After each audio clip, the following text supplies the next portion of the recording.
してるより愛してる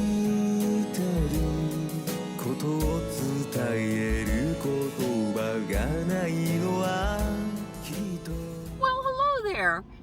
Terry here, along with Miss Lucy. And like I said yesterday, we're going to do things better and better over here. Now, one of the problems that I have is I have two 500-watt batteries back there. I'll give you more info in a minute. All right. One is from Goal Zero and one is from Energy. And my solar panel on the roof is Energy. So that one keeps my big 500 battery going.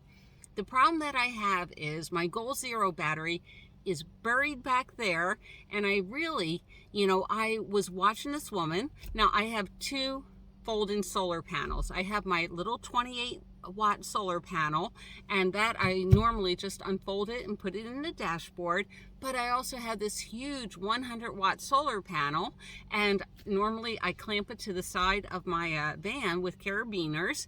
Now I'm going to tell you why I don't like that.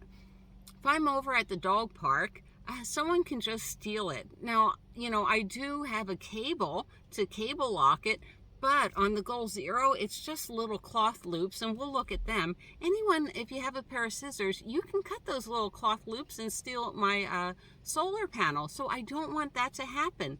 So what's the solution? Well, once again, I was watching Dr. Sunny Lee, and he is right. If this is a stealth camper van, which I always say it is, he unfolds his 100-watt solar panel and puts it in the front window. And, you can do this as long as it's not too hot out there. If it's too hot out there, well, I've had wonderful luck with Goal Zero with my little 28-watt folding panel. It'll just turn itself off. It won't charge. It'll say, not going to do that today. So what I'm going to do is I'm going to experiment and see if I can get my 100-watt folding panel up front on my dashboard. And we're also going to do a side-by-side comparison of my little 28-watt folding solar panel. Now, the difference between the two is if I were ever, and I don't think it's possible, but use the 28-watt folding panel to charge up my 500-watt battery, that would take a week, This, I think it takes 6 to 12 hours depending on your sunlight with the big 100-watt solar panel. So we're going to just do some experiments. We're going to see what happens, all right? All right, let's see what happens. But first, the side-by-side comparison. Hold on. Miss Lucy says she didn't get to say hi in this video. What am I doing? Maybe I did have you up. All right, back to the experiments, huh? Yeah, because that would help me a lot. I would have double the battery thing without having to drive my van around. So yeah, I'm all into solutions right now. Like I said, I've been looking at the new Sienna and the price keeps going up and up, so we're going to make this work. All right, so normally I set up my solar panel off the roof rack and I just use carabiners and my lock, and then I just run the cable through this window. All right, so I don't want to do that anymore. I want full stealth capability, but I do have two problems. Number one is the solar panel is going to sit way, way, way up front. So I'm going to need an extension cable because where's my 500-watt battery? In the back of the van right here. So I bought a 15-foot cable. So let's connect everything and see how it works. All right. So this is one of my small batteries, the Sherpa 100, and it's just like my big 500 battery, but a lot more things to plug into. And on my little Sherpa 100, I did add the inverter, so that's pretty nice. All right, so this is my Nomad fold-in 28-watt solar panel, all folded down. And there's the comparison. This is much bigger, my 100-watt solar panel, and it weighs a lot more. So yeah, it's maybe 3 times the size and a lot heavier. And I think it's built more durable. Now then, this came unglued, and that was my fault. It was in my Volkswagen bus when it broke down, and the bus was sealed up for a couple of weeks in 100 and something degree heat. So of course the glue is going to melt. All right, so that's one side-by-side comparison. Both of them have this nice little zipper pouch, and in the zipper pouch you'll find this little cable, and basically where it says input on the Goal Zero, you just put that in there, and I'll show you. So it just plugs right in there where it says input, and it's totally full according to that. And that's my little 12 volt. Ooh, I can turn that on if I want to charge up the laptop. Very nice, very nice.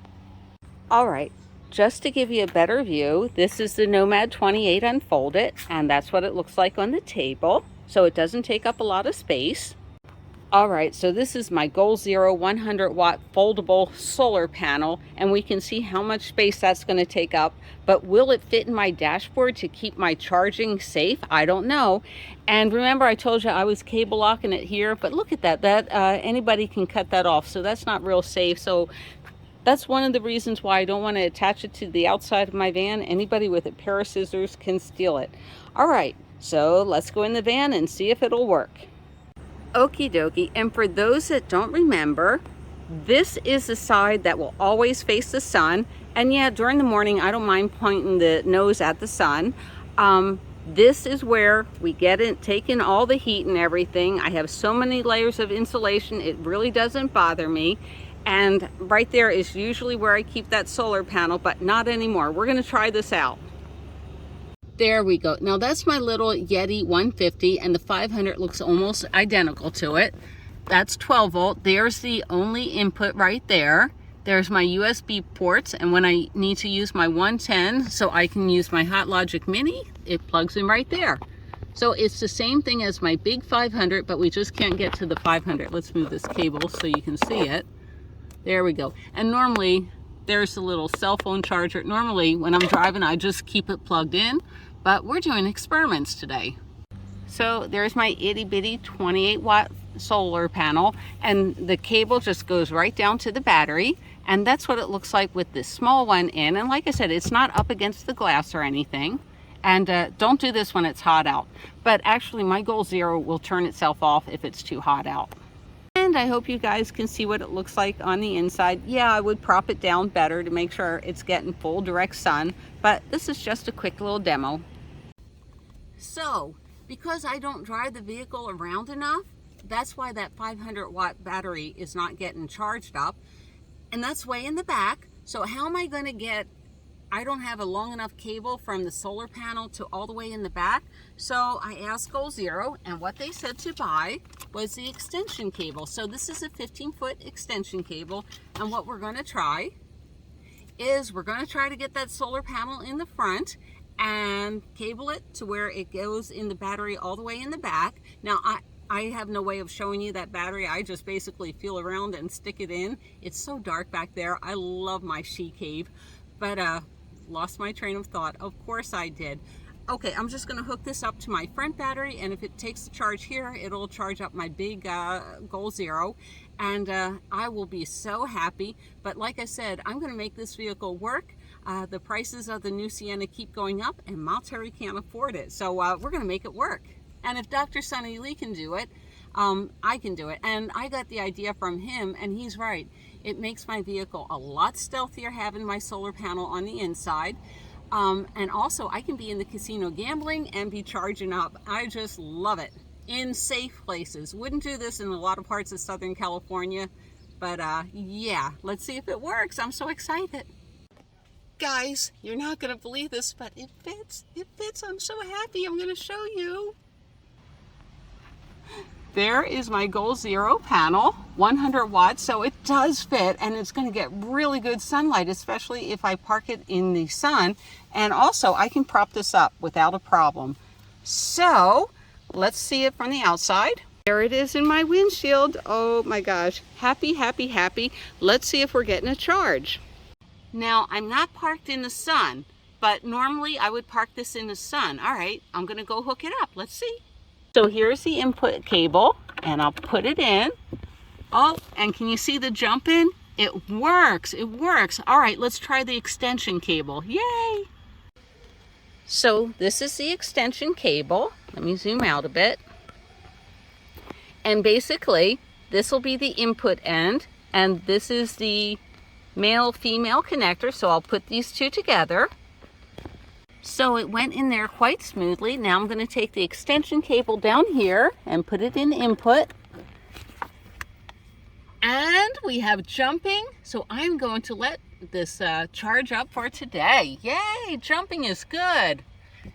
See that right there? See? Yay! So I thought I'd do a close-up of the 15-foot extension cable for solar panels. And that's what it looks like, and it works. All right, I forgot to say see you down the road. I'm so happy that extension cable works. Driving it around just to charge it up was ridiculous. I don't have to add another solar panel to the vehicle on the outside, so yay! It works.